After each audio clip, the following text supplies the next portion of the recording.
శ్రీరంగ క్షేత్రంలో రామానుజాచార్యుల గురువుగారు అయినటువంటి కాంచీపూర్ణ వరదరాజస్వామికి సేవలు చేస్తూ ఉంటారు.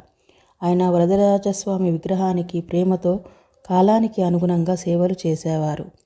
అయితే ఆ విగ్రహ రూపంలో ఉన్న వరదరాజస్వామి ఆయన సేవను మెచ్చుకొని ప్రతిరోజు ఆయనతో మాట్లాడుతూ ఉండేవారు.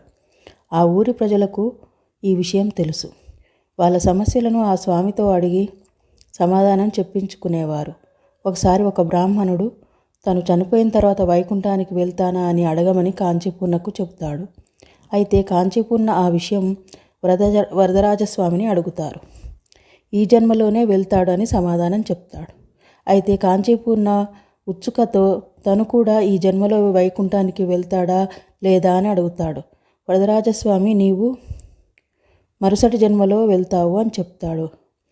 అతడు ఆశ్చర్యపోయి మీకు నేనే స్వయంగా సేవ చేస్తున్నాను కదా అని అంటాడు.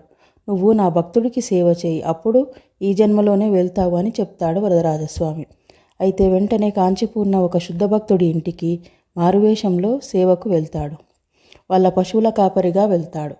అలా సేవ చేసి మళ్ళీ వచ్చి వరదరాజస్వామిని ఇప్పుడు అడుగుతాడు. నేను ఈ జన్మలో వెళ్ళగలనా అని అడుగుతాడు.